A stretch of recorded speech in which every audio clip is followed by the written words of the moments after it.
नमस्कार। यो युग र शास्त्र भाग 57 मा म प्राकृत प्रलय र आत्यन्तिक प्रलयका बारेमा जानकारी दिनेछु।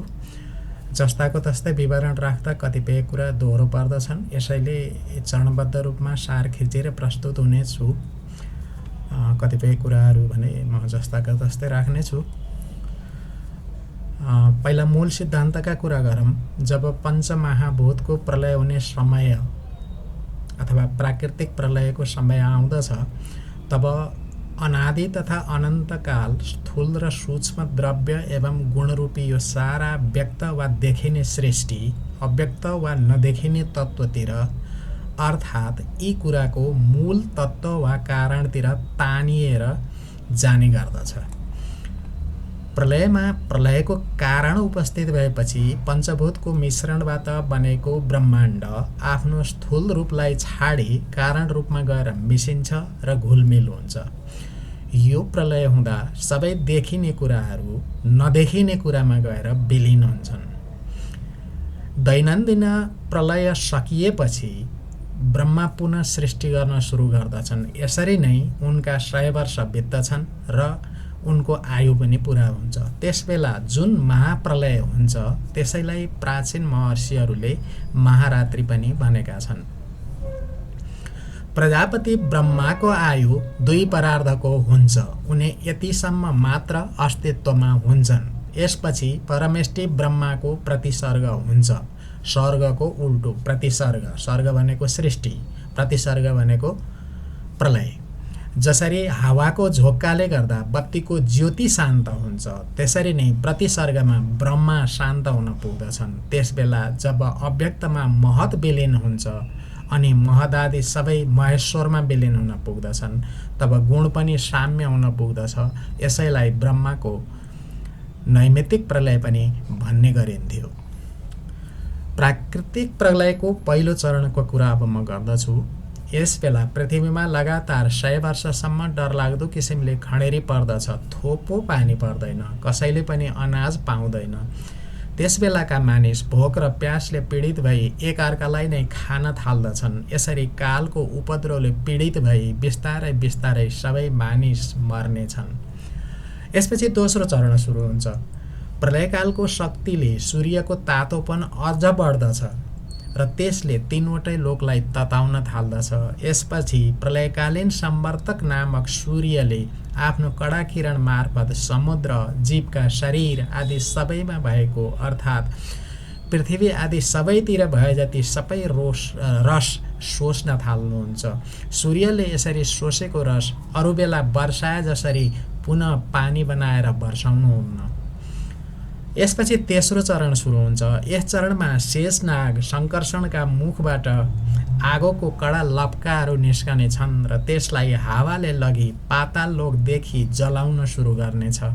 यसपछि ती लपकाहरू अझ दन्किएर चारैतिर फैलन थाल्नेछन्। त्यही बेलामा भगवान शङ्कर्षणका मुखबाट निस्किएको त्यो सम्वर्तक नामक आगोलाई हावाले गर्दा भीषण रूपमा फैलाउने गर्दछ र तल अतल आदि नाम गरेका 7वटै पाताल लोकलाई डढाएर खरानी बनाउँदछ। त्यहाँ भएका जीव पहिले नै मरिसकेका हुनेछन्।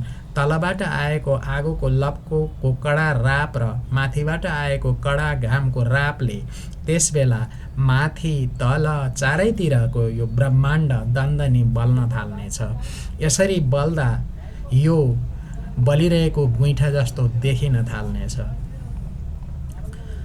यसपछि चौथो चरण सुरु हुन्छ। यस चरणमा सारा संसारलाई आगोले दग्ध पारेपछि प्रलयकालीन सम्वर्तक नामको वायु अत्यन्त वेगले 100 वर्षसम्म चलिरहनेछ। त्यसबेलाको आकाश धुलो र धुवाँले भरिएको हुनेछ। अनि सुरु हुन्छ 5औं चरण। 5औं चरणमा सम्वर्तक नामकै प्रलयकालीन बादलको उत्पत्ति हुन्छ। रङ्गबिरङ्गका असंख्य बादल आकाशमा मन्डराउन थाल्दछन्। यी बादलले गर्जी गर्जिकन 100औं वर्षसम्म हात्तीका सुँड जत्रा मुसलधारे पानी पारिरहनेछन्। यसले गर्दा यो विशाल ब्रह्माण्ड नै पानीमा डुब्नेछ। यसरी पानी परेपछि ब्रह्माण्डभित्रका सारा संसार नै एउटा अथाह समुद्र बन्न पुग्दछ। सबै कुरा जलमग्न हुन पुग्दछ। अधिक समय डुबिरहँदा पृथ्वीमा रहेको गन्ध नामक विशेष गुण वा तन्मात्रालाई पानीले सोसेर आफूमा विलिन पार्दछ। यसरी आफ्नो विशेष गुण जलमा विलिन भएपछि पृथ्वीको प्रलय हुन्छ। त्यसैले गर्दा पृथ्वी समेत पानीमा घुलेर पानी जस्तै बन्न पुग्दछ। कतै कतै हावाले गन्धगुण सोसी पृथ्वीलाई पानीमा परिणत गरिदिन्छ पनि भनिएको छ। त्यसबखत ठुलो बेगले ठुलो आवाज निकाल्दै जलले सम्पूर्ण संसारलाई ढाक्दछ। यो जल कहिले शान्त हुन्छ र कहिले ठुलो छाल निकालेर छचल्किन थाल्दछ। यस्तो छालयुक्त जलले सारा लोक सबैतिरबाट भरिनेछ। यसपछि 6औं चरण आउँदछ। यो चरणमा प्रलयकालमा पृथ्वी पनि पानीमा मिसिएर पानी बनेपछि जलको विशेष गुण रसलाई तेज तत्त्वले सोच्दछ र आफूमा लीन गराउँदछ। यसले गर्दा जलले आफ्नो रूप गुमाउँदछ र त्यो पनि तेजमा गएर विलिन हुन पुग्दछ। जलको विशेष गुण वा रस तन्मात्रा नाश भएपछि जल पनि नष्ट हुन्छ। रस हराएपछि जल पनि अग्निमा परिणत हुन पुग्दछ। अग्नि सबैतिर फैलिएको अवस्थामा जल पनि अग्नि बनेर त्यसैमा मिसिएपछि त्यो अग्निले झन् उग्र रूप लिएर सबैतिर अझ बढी फैलिएर सबै जललाई सोच्न थाल्दछ। बिस्तारै बिस्तारै यो सारा संसार आगोको ज्वालाले भरिपूर्ण हुन्छ। कतै कतै हावाले जलको गुण अर्थात् रसलाई सोच्दछ। जल आफ्नै कारणले आगोमा परिणत हुन्छ पनि भनिएको छ। यसपछि 7औं चरण सुरु हुन्छ। यस चरणमा वायु अत्यधिक मात्रामा सक्रिय हुन थाल्दछ। तेजको विशेष गुण वा तन्मात्रा रूपलाई वायुले सोच्दछ र तेज रूपविहीन भई वायुमा विलिन हुन पुग्दछ। जब अन्धकारले अग्निको गुण अर्थात् रूपलाई पनि सोच्दछ तब त्यो अग्नि पनि वायुमा गएर विलिन हुन थाल्दछ। जतिखेर सबै लोक तलमाथि सबैतिरबाट आगोको लप्काले ढाकिरहेको हुन्छ त्यतिखेर वायुले अग्निमा रहेको तेजलाई आफूमा सोसेर तानेर विलिन पारिरहेको हुन्छ। सबैको प्राणरूपी वायुले जब अग्निको रूपतन मात्रा नाश गर्दछ तब अग्नि रूपहीन हुन पुग्दछ। त्यसबेला संसार प्रकाशहीन हुन पुग्दछ। सूर्यको रश्मि सूर्यको किरण पनि वायुले तानेर जे जति किसिमका चम्किला कुराहरू तेज भएका कुराहरू हुन्छन् ती सबै कुराहरू वायुमा गएर विलिन हुन्छन्। तेज शान्त हुन्छ अर्थात् अग्नि शान्त हुन्छ अनि सबैतिर उग्र वेगको हावा मात्र चल्न थाल्दछ। आफ्नो उद्भव स्थल आकाशको सहारा लिएर त्यो हावा प्रचण्ड भएर तलमाथि सबै दिशामा ठुलो वेगले बहन थाल्दछ। आफूमा भएको रूप आदि गुण वायुले सोचेपछि दन्दनी बलिरहेको संसारको आगो निम्दछ। यसपछि सूर्य लगायत सबै ग्रह नक्षत्र प्रकाशहीन हुन पुग्दछन्। यसपछि सबैतिर वेगले हावा मात्र चलिरहनेछ, अरू कुराको अस्तित्व हुँदैन। वायुले तलमाथि सबैतिर प्रलय मचाइरहेको हुनेछ। यसपछि सुरु हुन्छ 8औं चरण। 8औं चरणमा लामो समय हावा चलिरहेपछि बिस्तारै वायुमा रहेको विशेष गुण वा स्पर्श तन्मात्रालाई आकाशले सोसेर आफूमा विलिन बनाउन थाल्दछ। विशेष गुण गुमाएपछि बिस्तारै वायुको अस्तित्व पनि समाप्त हुन्छ र आकाश मात्र बाँकी रहन्छ। त्यसबेला वायु कतै नभई स्थिर भएर आकाशमा रहेको हुन्छ पनि भनिएको छ। वायु शान्त हुन्छ र आकाश आवरणहीन हुन पुग्दछ। त्यसबेला रूप रस स्पर्श गन्ध र आकार नभएको अति विशाल आकाश मात्र सबैतिर देखिने गर्दछ। चारैतिर गोलो प्वाल रूपको शब्द लक्षणको आकाश मात्र बाँकी रहन्छ अनि यसले शब्द मार्फत सबैलाई ढाकिरहने गर्दछ। आफ्नो स्पर्श गुणलाई आकाशले सोसेर लिएपछि चारैतिर उधुम मचाइरहेको वायुको अस्तित्व त्यसपछि समाप्त हुन पुग्दछ। जतासुकै आकाश मात्र हुन्छ, त्यहाँ केही कुरा हुँदैनन्। यसपछि 9औं चरण सुरु हुन्छ। 9औं चरणमा कालरूपी ईश्वरले आकाशको गुण अर्थात् शब्द शक्तिलाई खोज्दछ र आकाश पनि तामस अहङ्कार अर्थात् अत्यन्त घोर अन्धकारमा हराउन पुग्दछ। यसलाई तामस अहङ्कारको नाम दिइएको छ। तामस अहङ्कारले आकाशको गुण अर्थात् शब्दलाई सोच्दछ। त्यसपछि आकाश पनि शब्दहीन भई तामस अहङ्कारमा गएर विलीन हुन पुग्दछ। आकाशको पनि अस्तित्व समाप्त हुन्छ। इन्द्रिय र बुद्धि राजस अहङ्कारमा विलीन हुन्छन्। तैजस अहङ्कारले इन्द्रियहरूलाई आफूमा विलीन पार्दछ। मन सात्विक अहङ्कारबाट उत्पन्न हुने देवताहरू सहित सात्विक अहङ्कारमा प्रवेश गर्नेछ। सात्विक अहङ्कारले इन्द्रियाधिष्ठात्री देवता तथा इन्द्रियका वृत्तिहरूलाई आफूमा विलीन पार्दछ। यसपछि आकाशको गुण शब्दलाई भूतादिले आफूमा विलीन पार्दछन्। यो भूतादिमा शब्द सँगसँगै पञ्चभूत र इन्द्रिय पनि विलीन हुन पुग्दछन्। यसरी अहङ्कार पूर्ण भई बाँकी रहन पुग्ने यो भूतादिलाई तामस अहङ्कार भनिन्छ। यो चरणमा यी सम्पूर्ण कुराहरूको भाषाहरू विस्तृत रूपमा गहन तरिकाले बुझ्न नसकिए पनि समग्रमा भन्नुपर्दाखेरि त्यतिखेर आकाश पनि हराएर सम्पूर्ण कुरा अन्धकारमय हुने देखिन्छ। यसपछि 10औं चरण सुरु हुन्छ। यो चरणमा तामस अहङ्कार पनि आफ्ना 3 किसिमका कार्य सात्विक, राजसी र तामसी अहङ्कार सँगै महतत्वमा गएर विलीन हुन्छ। महतत्वलाई विभिन्न अर्थमा प्रयोग गरिएको छ र एउटा अर्थ प्रकृतिको विकृति रूप भनेर बताइएको छ। यही भएर प्रकृतिका अंश मानिने स्त्रीमा पनि सृष्टि गर्ने र संहार गर्ने दुवै किसिमको स्वभाव हुन्छ। सकारात्मक र नकारात्मक दुवै किसिमको ऊर्जा र बुद्धि हुन्छ। लक्ष्मी र अलक्ष्मीका गुण हुन्छन्। नारीमा जे जस्ता विकृति देखिन्छन्, देखिए वा देखिनेछन्, ती विकृतिले संसार 5 किसिमका प्रलयमध्ये कुनै एक प्रलय वा संहारतर्फ उन्मुख भइरहेछ भनी जानकारी दिने गर्दछ। यसपछि 11औं चरण सुरु हुन्छ। यो चरणमा महतत्व अर्थात् प्रकृतिको विकृति रूप सत्वमा गएर विलीन हुन्छ। यो सत्व केलाई भन्न खोजिएको हो त्यसको विस्तृत व्याख्या भए पनि बुझिने किसिमले गरिएको छैन। 12औं चरणमा सत्व पनि प्रकृतिको मूल रूपमा गएर विलीन हुन्छ। यसरी पृथ्वीदेखि सबै कुरा गएर अन्तमा प्रकृतिमा विलीन हुने हुनाले नै यो प्रलयलाई प्राकृत प्रलय भनिएको हो। यस बेलामा केवल प्रकृति नै प्रकृति मात्र बाँकी रहन्छ। यही प्रकृति नै जगतको मूल कारण हो।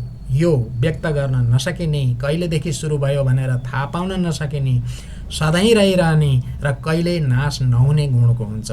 जब यसले आफ्नो कार्यलाई लीन गर्दै प्रलयकालीन उथलपुथल पछिको शान्त अवस्थामा पुग्दछ तब कालका अङ्ग मानिने वर्ष, महिना, दिन, रात, क्षण आदिका कारण, त्यसका परिणाम, क्षय वृद्धि आदि जस्ता कुनै कुराको विकार पनि बाँकी रहँदैन। त्यसबेला प्रकृतिमा वाणी, मन, सत्व आदि 3 गुण, महतत्व आदि जस्ता विकार तथा प्राण, बुद्धि, इन्द्रिय र तिनका देवता आदिको स्थूल वा सूक्ष्म रूपमा पनि केही अस्तित्व रहँदैन। सृष्टिकालमा रहने लोकहरू कल्पना र वास्तविकता पनि रहँदैन। त्यसबेला सपना, ब्याउजने र सुत्ने कुरा भन्ने पनि हुँदैन। आकाश, जल, पृथ्वी, वायु, आगो र सूर्य पनि हुँदैनन्। त्यो अवस्था सुतिरहेको जस्तो शून्य अवस्थामा पुग्नेछ। त्यो अवस्थालाई तर्क गरेर बयान गर्न वा अनुमान गर्न नै असम्भव छ। त्यही अव्यक्त अवस्थालाई नै जगतको मूलभूत तत्त्व भनिन्छ। यही अवस्थाको अर्को नाम प्राकृत प्रलय हो। त्यसबेला पुरुष र प्रकृति दुवैको शक्ति कालको प्रभावले खिएको हुन्छ। त्यसैले यी विवश भएर आफ्नो मूल स्वरूपमा गएर विलीन हुन पुग्दछन्। जसरी पृथ्वी तथा महतत्व ब्रह्माण्डका आदि र अन्तका सीमा हुने गर्दछन्, त्यसरी नै त्यसभन्दा बाहिरी संसारका पनि हुने गर्दछन्। धेर थोरको गुण नहुने जुन सत्वादि 3 गुणको शान्त अवस्था हुन्छ त्यसैलाई नै प्रकृति वा प्रधान भनिन्छ। यही प्रधान नै सारा संसारको मूल कारण हो। यो प्रकृति व्यक्त र अव्यक्त दुवै किसिमले सर्वमय छ। यसैले अव्यक्तमा व्यक्त रूप विलीन हुने गर्दछ। यसपछि 12औं चरणका कुरा छन्। यो चरणमा शास्त्रमा विभेद देखिन्छ, विवाद देखिन्छ। म ती कुराहरू पहिला राख्छु। प्रकृति ब्रह्ममा विलीन हुन्छ। प्रलयकालमा जसरी इन्धन बिनाको आगो निम्ने गर्दछ त्यसरी नै विराट पुरुष ब्रह्म पनि आफ्नो ब्रह्माण्ड शरीरलाई छाडी सूक्ष्म स्वरूपको अव्यक्त तत्त्व विशेषमा लीन हुन पुग्दछ। यसभन्दा बेग्लै जुन एउटा शुद्ध कहिल्यै नाश नहुने सधैँ रहने र सबैतिर हुने पुरुष छ त्यो पनि परमात्माकै अंश हो, जुन सत्ता मात्र स्वरूप आत्माभन्दा बेग्लै रहने ज्ञानात्मा एवं ज्ञातव्य सर्वेश्वरमा नाम तथा जाति आदिको कल्पना छैन वा हुँदैन। त्यही नै सबैको परम आश्रय परब्रह्म परमात्मा हुन् र तिनी नै वास्तविक ईश्वर हुन्। ती विष्णु नै यो सारा विश्वरूपमा रहेका छन् र तिनलाई पाएपछि योगीजन यो संसारमा पुनः फर्कँदैनन्। व्यक्त र अव्यक्त स्वरूपकी प्रकृति तथा पुरुष यी दुवै परमात्मामा लीन हुन्छन्। यी परमात्मा नै सबैका आधार र एकमात्र अधीश्वर हुन्। यिनैलाई वेद र वेदान्तमा विष्णुका नामले वर्णन गरिएको छ। सर्वव्यापक र अविकृत रूपमा परमात्मामा नै व्यक्त अव्यक्त रूपकी प्रकृति र पुरुष लीन हुन्छन्। यही नै प्राकृत प्रलय हो। प्रलयको अन्तमा समस्त चराचर प्राणी देवता विष्णु आदि सबै भगवान श्रीकृष्णका नाभि कमलमा विलीन हुने गर्दछन्। क्षीरसागरमा सुत्नुहुने वैकुण्ठ निवासी 4 हात भएका भगवान श्री विष्णु प्रलयका समयमा परमात्मा श्रीकृष्णको देब्रे कोखमा गएर विलीन हुनुहुन्छ। ज्ञानका अधिष्ठाता सनातन शिव उनको ज्ञानमा गएर विलीन हुनुहुन्छ। सबै विष्णुमाया शक्ति दुर्गाभित्र छिरेर विलीन हुन्छन्। बुद्धिकी अधिष्ठात्री देवी दुर्गा भगवान श्रीकृष्णको बुद्धिमा गएर विलीन हुन्छन्। नारायणका अंश मानिएका स्वामी कार्तिकीय उनका छातीमा गएर विलीन हुन्छन्। श्रीकृष्णका अंश मानिने गणका मालिक श्री गणेश भगवानका दुवै भुजामा गएर विलीन हुन्छन्। लक्ष्मीका अंश मानिने सबै देवीहरू लक्ष्मीमा गएर तथा लक्ष्मी राधामा गएर विलीन हुन्छन्। सबै गोपिनीहरू तथा देवपत्नीहरू पनि उनी राधामा गएर विलीन हुन्छन्। श्रीकृष्णकी प्राणेश्वरी राधा उनकै प्राणमा गएर विलीन हुन्छन्। सावित्री तथा जति पनि वेद र शास्त्र छन् ती सबै सरस्वतीमा प्रवेश गर्दछन्। सरस्वती श्रीकृष्णको जिब्रोमा गएर विलीन हुन्छन्। गोलोकमा रहेका सबै गोठालाहरू भगवानका रौँका प्वालहरूमा गएर विलीन हुन्छन्। सबै जीवको प्राण वायु गएर श्रीकृष्णको प्राणमा, सबै अग्नि उनको जठराग्निमा तथा सबै जल उनको जिब्रोको टुप्पोमा गएर विलीन हुनेछ। सारको सार स्वरूप तथा भक्ति रसरूपी अमृत पिउनी भएका वैष्णवहरू अति आनन्दित हुँदै श्रीकृष्णका चरणकमलमा गएर विलीन हुन्छन्। विराटको अंश स्वरूपको सानातिना विराट गएर महाविराटमा अनि महाविराट गएर श्रीकृष्णमा विलीन हुनेछ। जसको रौँका प्वालमा सारा विश्व समेटिएको छ, जसले आँखा चिम्लँदा प्राकृतिक प्रलय हुने गर्दछ, ती भगवानले आँखा खोल्दा पुनः सृष्टि कार्य सुरु हुन्छ। जति समय उनलाई आँखाका पलक झिम्क्याउन लाग्दछ त्यति नै समय पलक उघार्न पनि लाग्दछ। जब व्यक्त स्वरूप अव्यक्तमा विलीन हुन्छ र एउटा शुद्ध अक्षर नित्य सर्वव्यापी सर्वभूत परमात्माको अंश रहँदैन, जब नाम जाति आदिको कल्पना पनि रहँदैन, तब सत्ता मात्र ज्ञानात्मक स्वरूपको हुने त्यसलाई परब्रह्म भनेर चिनिन्छ। तिनै परमात्मा परमेश्वर विष्णुमा यी सबै कुरा गएर विलीन हुन्छन् र फेरि फर्कने कार्य हुन सक्दैन। यसपछि ती पुरुष रूप परमात्माले आफ्नो व्यक्ताव्यक्त रूपकी मायालाई अथवा प्रकृतिलाई आफैमा विलीन गर्नुहुन्छ। ती परमेश्वरका सबै आधार रूप हुन् र सबै वेदमा विष्णुका नामले व्याप्त छन्। व्यक्त एवं अव्यक्त रूप भएकी प्रकृति विष्णुमा गएर विलीन हुने गर्दछ र अव्याहतात्मा परमेश्वर नै पुरुष रूपमा उनमा गएर लीन हुने गर्दछन्। यो द्विपरार्धको समय भनेको विष्णुको दिन हो। त्यो दिनको अन्तमा व्यक्त प्रकृति र पुरुष परमात्मा त्यति नै अवधिसम्म स्थिर भएर रहन्छन्। ती नित्य परमात्माको जति अवधिको दिन हुन्छ त्यति नै अवधिको रात हुन्छ। ती ईश्वरको यही अवस्थालाई प्राकृत प्रलयका नामले चिनिन्छ। ब्रह्माको आयु सकिएपछि ब्रह्माण्डका समूह जलमा डुब्दछन्। वेदमाता सावित्री वेद र धर्म आदि सबै नदेखिने अवस्थामा हुन्छन्। मृत्युको पनि नाश हुन्छ, तर देवी पार्वती र भगवान शिवको नाश हुँदैन। विश्वका वैष्णवजन नारायणका शरीरमा लीन हुन्छन्। संहारकारी कालाग्नि रुद्र लगायत सबै रुद्रगणलाई साथमा लिएर मृत्युञ्जय महादेवमा लीन हुन्छन्। ती सँगै तमगुण पनि लीन हुन्छ। त्यसपछि प्रकृतिको एक पलक झर्दछ, अर्थात् त्यस अवधिमा प्रकृतिको एक निमेष हुन्छ। सँगसँगै नारायण शिव र महाविष्णुको पनि पलक झर्दछ।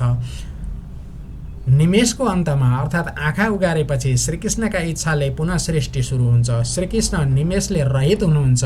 उहाँले पलक छिम्लिनु हुन्न, किनकि उहाँ प्रकृतिभन्दा पर तथा प्राकृतिक गुणहरूले रहित हुनुहुन्छ। जो सत्वगुणको हुन्छ उसैका आँखा झिम्कने गर्दछन्। त्यो निमेषकाल सङ्ख्यात्मक अवस्थाले सीमित हुन्छ। जो नित्य निर्गुण अनादि र अनन्त छन् उनलाई निमेष कहाँबाट हुनु। जब प्रकृतिको 1000 पटक पलक झर्दछ तब उसको एक दण्ड पुरा हुन्छ। यस्ता 60 दण्ड बराबर उसको एक दिन हुन्छ। 30 दिनको 1 महिना र 12 महिनाको 1 वर्ष हुन्छ। यस्ता 100 वर्ष बितेपछि प्रकृतिको पनि श्रीकृष्णमा विलय हुन्छ। श्रीकृष्णमा प्रकृति विलय भएपछि हुने प्रलयलाई प्राकृत प्रलय भनिएको छ। महाविष्णुकी जननी ती एक मात्र मूल प्रकृति ईश्वरी सबैको संहार गरी स्वयं श्रीकृष्णका वक्षस्थलमा प्रवेश गर्दछन् र हराउँदछन्। सन्तजन उनैलाई सनातनी विष्णुमाया सर्वशक्ति स्वरूपा दुर्गा सती नारायणी श्रीकृष्णकी बुद्धिकी अधिष्ठात्री देवी तथा निर्गुणात्मिका भन्दछन्। जसका मायाले ठुल्ठुला देवता समेत मोहित हुन्छन् ती देवीलाई वैष्णवजन महालक्ष्मी तथा पराराधा भन्दछन्। श्रीकृष्णको आधा शरीरबाट प्रकट भएकी महालक्ष्मी नारायणकी प्रिया हुन्। तिनै महालक्ष्मी राधाका रूपले श्रीकृष्णको प्राणकी अधिष्ठात्री देवी तथा उनकी प्राणाधिका हुन्। शाश्वत प्रेममय शक्ति हुन्। निर्गुण परमात्माकी निर्गुणा प्रियतमा हुन्। नारायण र शिव दुवै शुद्ध सत्य स्वरूपी हुन्। ती आफ्ना धेरै पार्षदगणलाई आफैभित्र संहार गर्दै निर्गुण श्रीकृष्णमा लीन हुन्छन्। गोठाला गोठाल्नी तथा बाछा बाछी सहितका गाईहरू सबैका सबै प्रकृति स्वरूपा श्री राधामा लीन हुन्छन् अनि प्रकृति देवी परमेश्वर श्रीकृष्णमा लीन हुन्छन्। प्राकृतिक प्रलयका बेलामा पृथ्वी अदृश्य हुन पुग्दछ। सारा विश्व जलमा लीन हुन पुग्दछ। ब्रह्मा विष्णु शिव आदि देवता ऋषिगण तथा सबै जीव श्रीकृष्णमा गएर विलीन हुन्छन्। माफ गर्नुहोला। पछि प्रकृति पनि उनीमा गएर विलीन हुन्छन्। यसैले यसलाई प्राकृतिक लय भनिएको। प्राकृतिक प्रलयको अन्तमा ब्रह्मा विष्णु शिव तिनैजनाको प्रकृतिमा लय हुन्छ। फेरि कालयोगले तिनको आविर्भाव हुन्छ। यसरी ब्रह्मा जीव वासुदेव तथा शङ्करको कालबाटै सृष्टि हुन्छ र पुनः त्यही कालले यिनको संहार पनि गर्दछ। प्राकृतिक प्रलय हुँदा ब्रह्मा विष्णु शिव आदि देवता ऋषिगण ज्ञानी यी सबै सत्य स्वरूप चिदात्मामा प्रवेश हुन्छन् वा लीन हुन्छन्। तिनै परब्रह्ममा प्रकृति पनि लीन हुन्छन्। ब्रह्मा रुद्र तथा नारायण आदि धेरै हुन्छन् तर भगवान एउटै छन् जसलाई ईश काल तथा कवि भनिन्छ। यस्तो वेदको अभिमत छ। यो काल भगवान हो। यसको कहिल्यै अन्त हुँदैन। काल कहिल्यै जन्मदैन, कहिल्यै मर्दैन र सुरुवात भएको बिन्दु पनि थाहा पाउन सकिँदैन। सबैतिर व्यापक भएर रहने, स्वतन्त्र हुने र सबैका आत्मस्वरूपको हुने हुनाले यसलाई महेश्वर भनिन्छ। ब्रह्मा रुद्र र नारायण आदि अनेक हुन्छन् तर भगवान एउटै छन्। श्री भगवानलाई ईश काल तथा कवि भन्ने गरिन्छ। यो वेदको मत हो। प्राकृत प्रलय हुँदा एउटै पराशक्ति मात्र बाँकी रहन्छ। यही नै परम पुरुष पनि हो। यही सत्स्वरूप तत्त्व नै सबभन्दा पहिले अस्तित्वमा थियो भनेर वेदका विज्ञहरूले बताएका छन्। यस्ती अव्यक्त स्वरूपकी मूल प्रकृति अव्याकृत नामले चिनिन्छन्। ती चैतन्य स्वरूपिणी मूल प्रकृति नै प्रलयकालमा अस्तित्वमा रहनेछन्। उनका गुणहरू वर्णन गर्न ब्रह्माण्डमा को समर्थ छ र? ब्रह्मा विष्णुको एक दिनसम्म, विष्णु रुद्रको एक दिनसम्म, रुद्र ईश्वरको एक दिनसम्म र ईश्वर सत नामका शिवको एक दिनसम्म जीवित रहन्छन्। यही नै साक्षात् शिवका लागि कालमान हो। उनको पुरा उमेरमा 5,40,000वटा रुद्र बित्ने गर्दछन्। ती साक्षात् सदाशिवबाट नै यो कालक्रम उत्पन्न हुने गर्दछ। सृष्टिलाई दिन र प्रलयलाई रात भनिन्छ तर उहाँका लागि न दिन हुन्छ न त रात नै। यो कालगणना त लौकिक व्यवहारका लागि राखिएको मात्र हो। प्रजापति, अनेक किसिमका शरीर, देवता, दानव, इन्द्रियका विषय, पञ्चमहाभूत, तन्मात्रा, भूतादि, अहङ्कार, देवगण र बुद्धि यी सबै बुद्धिमान परमेश्वरको दिन हुँदा रहन्छन् र दिनको अन्तमा प्रलय हुन्छन्। यसपछि पुनः रातका अन्तमा विश्वको उत्पत्ति हुने गर्दछ। ब्रह्मा समेत नाश हुने उक्त प्राकृतिक लय बित्दा परमात्मा श्रीकृष्णको एक निमेष समय बितेको हुन्छ। यसरी सम्पूर्ण ब्रह्माण्ड नाश हुँदा पनि गोलोक, वैकुण्ठ लोक र उनका पार्षदगण सहित भगवान श्रीकृष्ण भने पहिले जसरी विराजमान रहनुहुन्छ। उहाँको एक निमेषमै प्रलय हुन्छ। सारा विश्व जलमग्न हुन्छ। निमेष बितेपछि पुनः सृष्टि हुन्छ। यसरी कतिपटक सृष्टि भए, कतिपटक प्रलय भए, कतिवटा कल्प बिते, कतिवटा कल्प आउँछन् भन्ने कुरा कसैले बताउन सक्दैन। सृष्टिहरू, प्रलयहरू, ब्रह्माण्डहरू, ब्रह्माण्डभित्र रहने ब्रह्माहरू आदिको सङ्ख्या कसैले पनि बताउन सक्दैन। 2 परार्धको समयलाई विष्णुको 1 दिन र त्यति नै बराबरको समयलाई उनको रात भनी बताइएको छ। 2 परार्धको समय विष्णुको केवल 1 दिन बराबर हुन्छ। प्रकृति र पुरुष लीन भएपछि यति नै समय विष्णुको रात हुन्छ। यो उदाहरण दिइएको मात्र हो। वास्तवमा परमात्माको न कुनै दिन हुन्छ न त रात नै। फेरि भनिएको छ 2 परार्धको समयलाई अव्यक्त, अनन्त, अनादि र विश्वात्मा भगवान श्रीहरिको 1 निमेष बराबर हुन्छ भनी मानिन्छ। यो परमाणुदेखि 2 परार्धसम्म फैलिएको कालले आफू सबै कुरा गर्न समर्थ हुँदाहुँदै पनि सबैको आत्मामा वास गर्ने भगवान श्रीहरिलाई आफ्नो प्रभावमा पार्ने गर्दैन। यो काल त आफ्नो शरीर आदिमा घमण्ड गर्ने जीवलाई मात्र शासन गर्न समर्थ हुन्छ। विष्णुको पनि ब्रह्माको सर आयु हुन्छ। ब्रह्माको आयु सकिने अवधि बराबरको समय भगवानको 1 दिन हुन्छ। उहाँको त्यति नै समयावधिको रात हुन्छ। ब्रह्माको आयु बराबर भगवान श्रीकृष्णको 1 निमेष हुन्छ। ब्रह्माको 7 दिन बराबर मुनिहरूको आयु हुन्छ। जुन सबैका भित्री आत्मा स्वरूपका परमेश्वरको इच्छाले आफ्नो पलक झिम्क्याउँदा प्रलय हुन्छ र खोल्दा पुनः सृष्टि हुन्छ, त्यस्ता श्रीकृष्ण पनि प्रलयका समयमा अन्तमा गएर परात्पर मूल प्रकृतिमा विलीन हुने गर्नुहुन्छ। जति समयमा ब्रह्माको आयु सकिन्छ त्यति समयलाई कृष्णको 1 निमेष भनिन्छ। सूर्यको प्रकाश नपुग्ने हुनाले वैकुण्ठमा दिन र रात हुँदैन। गोलोकमा पनि दिन र रात हुँदैन। वैकुण्ठमा बसोबास गर्ने सबैले दिन र रात थाहा पाउँदैनन्। त्यो स्थान चन्द्रमा र अरू ग्रहहरूको पहुँचभन्दा पर छ। त्यहाँ भगवानको इच्छा अनुसार राशि चक्र भ्रमण गर्दैन। त्यहाँ भगवानको प्रकाशले दिनमा उज्यालो हुन्छ। वहाँ जब आफ्नो दरबारभित्र छिर्नुहुन्छ तब अन्धकार हुन्छ। जब ब्रह्माको 100 वर्षको पूर्ण आयु समाप्त हुन्छ तब श्रीकृष्णको 1 निमेष हुन्छ। सुरुमा बताए जस्तै मूल तत्त्व वा ब्रह्मका बारेमा यसै गरी विवाद देखिएको छ। शाक्त ग्रन्थले प्रकृतिलाई, वैष्णव ग्रन्थले श्रीकृष्णलाई र शैव ग्रन्थले शिवलाई अन्तिमको मूल तत्त्व मानेको पाइन्छ। विवाद नगरिकन भन्नुपर्दा परमाणु विस्तार हुँदै सुरु हुने सृष्टि अन्तमा परमाणुमै गएर खुम्चिएर विलीन हुने गर्दछ। यो परमाणु अथवा परम शक्ति अथवा परब्रह्म विभिन्न नामले यसलाई सम्बोधन गरिएको पाइन्छ। श्रीकृष्ण, प्रकृति वा शिव जे भनेर माने पनि मोक्ष भनेको कहिल्यै सृष्टि र नाश हुन नपर्ने गरी त्यही मूल तत्त्वमा गएर विलीन हुनु हो। विधिले मोक्ष हुनु नै आत्यन्तिक प्रलय हो। कतै ज्ञान मार्ग, कतै भक्ति मार्ग र कतै योग मार्ग मार्फत मोक्ष हुने विधि बताइएका छन्। यी सबै मार्गका कठोर र कठिन साधना विधि छन्। जीवनभर पाप गरेर प्राण जाने बेलामा भगवानको नाम उच्चारण गर्दा मोक्ष हुन पाइन्छ भन्ने कुरा युगको असरले गर्दा विकृत पारिएका शास्त्रका कुराहरू मात्र हुन्। भित्र छिरेर त्यसको रहस्य खोतल्दै जाँदाखेरि यसले कुनै भोग गर्ने लोकलाई प्राप्त गर्न सक्दछ तर मोक्ष प्राप्त हुँदैन भनिएको छ। यस्ता तर्कले युगको नियम अनुसार धर्मको क्षय मात्र भइरहेको हुन्छ। भगवानको नाम मुखले होइन आत्माले जपिनु पर्दछ। आत्मामा हरि भएको मानिस पाप कर्ममा लाग्न नै सक्दैन। यस भागबाट युग र शास्त्र नामक श्रृङ्खला अन्त भएको छ। अब आयुर्वेदसँग सम्बन्धित लामो श्रृङ्खला सुरु गर्नेछु। यी श्रृङ्खलामा पुराण, आयुर्वेदका प्राचीन ग्रन्थ, स्मृति आदिका सङ्कलन भइसकेका र सङ्कलन हुन बाँकी कुरालाई पनि यथाशक्य समेट्ने प्रयास गर्नेछु। यसका लागि विभिन्न शब्दकोश र आयुर्वेदका आधुनिक विद्वानका भनाइलाई पनि आधार बनाउनेछु। घोडाले काम गर्दासम्म लौरोको खोजी हुँदैन। कलियुगमा ज्ञानका विषयमा पनि यस्तै हुँदो रहेछ। ज्ञानगुणका कुरा हेरिदिन, सुनिदिन वा पढिदिन पनि पैसा दिनुपर्ने जुग आयो।